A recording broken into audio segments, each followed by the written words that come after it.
L'accessoire superstar, Oui, Isabelle. Hein. mais ça a toujours été le cas. Oui. En fait, il n'y a rien de nouveau là dans l'histoire, à part le fait qu'effectivement ce soit un sac. Mais si on ramène le sac à l'accessoire, de tout De tout temps temps. et de façon universelle, l'accessoire a été une démonstration d'une appartenance sociale, culturelle. Alors on dit que c'est un accessoire, mais en fait c'est plus qu'un accessoire, c'est un indispensable. Ben, il y a des devrait gens qui n'en changer. veulent pas. Il y a des Ah. gens qui ne veulent pas correspondre à quoi que ce soit et qui vont avoir justement envie de ne rien montrer. Mais c'est très compliqué parce que le moindre accessoire parle de soi en fait. Oui. Alors ça va au-delà du... Oui, Julien. Mais pour le gant, par exemple, à une époque, c'était un acte social. C'est-à-dire que les femmes avaient des mains pas très belles et elles étaient souvent très sales. Donc en fait, elles mettaient des gants et des gants parfumés, qui plus est, Voilà. pour pouvoir effectivement sentir le parfum. Voilà. Alors l'accessoire de mode a une fonction utilitaire et symbolique. Hein. Il y a beaucoup de symboles. L'effet recherché, c'est quoi? C'est de se distinguer. Oui. En fait, se distinguer des autres ou de montrer qu'on se distingue parce qu'on appartient à un groupe. Ou là, par exemple, on va acheter un sac à 5 000 €, quoi. Je veux dire, là, il y en avait qui étaient à 5 000 €.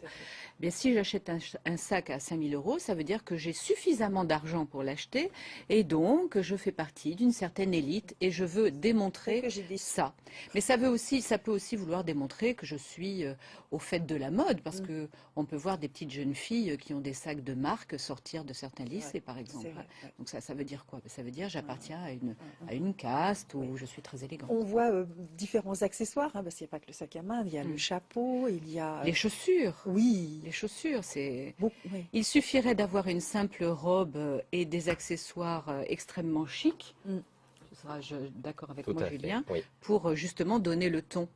Exactement. C'est pour ça que ça prend le pas sur le vêtement. L'accessoire, ça rehausse la tenue en fait. C'est-à-dire, vous mettez par exemple une robe noire, vous accessoirez avec un beau bijou, Voilà. évidemment de jolis gants et une paire d'escarpins, ça devient tout de suite magnifique. Et puis si vous avez envie de la rendre un peu plus cool, vous mettez une paire de baskets et vous êtes parfaite. Et à l'inverse, quelqu'un qui aurait par exemple un costume, ne parlons pas que des femmes, mais un homme qui aurait un beau costume bien coupé avec des chaussures de moches chaussures ou pas entretenues en tout cas, eh bien ça c'est pareil, ça va casser, l'accessoire va être manquant là, il n'y aura pas d'assortiment. Et puis les hommes sont très friands aujourd'hui de l'accessoire. Avant, un homme ne portait pas vraiment de bijoux. Oui. Aujourd'hui, il porte des bijoux. Il porte des gants comme ceux-là de conduite, des chevalières. Il porte de belles chaussures. C'est le retour du chapeau. Voilà, du chapeau. Beaucoup d'hommes On en portent parlait les chapeaux, il y a pas effectivement.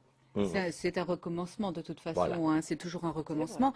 Les bijoux ont été remis au goût du jour dans les années, en 68, quand le mouvement hippie a dit on est tous égaux, donc nous aussi les hommes on va porter des bijoux. Et effectivement, un homme qui va avoir un bracelet en cuir ou une bague, la symbolique c'est je suis libre en fait, je suis libre, je suis un peu baroudeur ou où j'ai un côté, je pense que ça veut dire libre en fait. Affirmer sa liberté, Affirmer son sa liberté. identité. Voilà. C'est aussi le reflet d'une époque, quand même. Oui, aussi. Tout à fait. Mais à chaque époque, il y a un accessoire qui parle, quoi. C'est ça qui est... D'une époque très visuelle, c'est-à-dire qu'on va sur les réseaux sociaux, on voit, comme on en avait parlé la dernière fois, par exemple sur le réseau social Instagram, on voit énormément de personnes se représenter avec des bijoux, avec des gants, avec des accessoires, des chapeaux, etc. Et ça sera celui ou celle qui fait la plus belle photo. Voilà, oui. Alors, il y a le tatouage qui fait partie aujourd'hui de l'accessoire. Oui, alors ça a toujours été un accessoire. Le tatouage a toujours parlé du groupe auquel on appartient. Ça a toujours existé.